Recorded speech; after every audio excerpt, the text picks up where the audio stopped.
Assalamualaikum warahmatullahi wabarakatuh. Nama saya Wiwin Kurnia Putri, NIM 1914080009. Saya dari jurusan Tadris IPA Fisika, UIN Imam Bonjol Padang.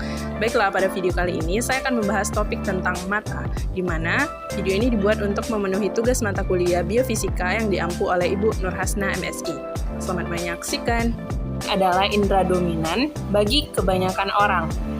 Organ penglihatan adalah sering kita anggap sebagai bola berongga yang sedikit tidak beraturan yang menerima cahaya dan menerjemahkannya menjadi gambar. Jika kita memperbesar mata dan melihat ke dalamnya, kita dapat menemukan bagaimana yang dilakukan di dalam mata. Berbagai struktur yang bekerja sama untuk membuat gambar yang dapat dipahami otak. Di antaranya adalah kornea. Kornea memiliki struktur seperti kubah bening yang menutupi iris pada bagian mata yang berwarna. Lensa tepat di bawahnya, dan retina yang menyelaraskan bagian belakang mata. Retina terdiri dari lapisan tipis jaringan peka. Cahaya lilin ini dapat membantu kita memahami bagaimana mata menangkap gambar dan kemudian mengirimnya ke otak terlebih dahulu. Cahaya lilin melewati kornea seperti halnya itu ditekuk atau dibiaskan ke lensa. Ketika cahaya melewati lensa itu dibengkokkan untuk kedua kalinya. Akhirnya tiba di retina di mana sebuah bayangan terbentuk. Pembengkokan ganda ini meskipun telah membalikkan bayangan dan terbalik. Jika itu adalah akhir cerita, dunia akan selalu muncul terbalik. Untungnya, gambar terbalik di otak sebelum itu bisa terjadi.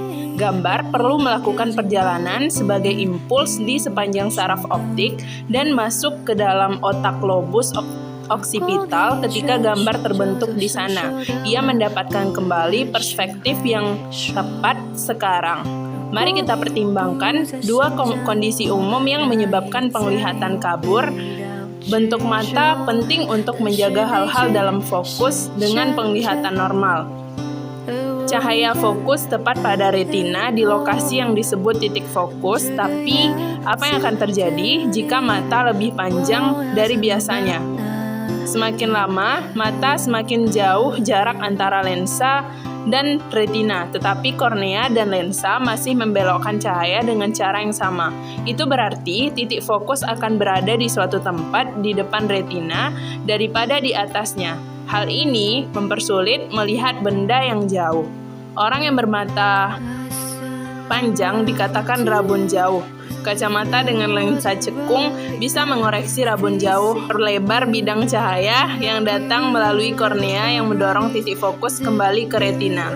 Rabun jauh justru sebaliknya, panjang mata terlalu pendek. Ketika itu terjadi titik fokus berada di belakang retina, sehingga sulit untuk melihat hal-hal yang ada.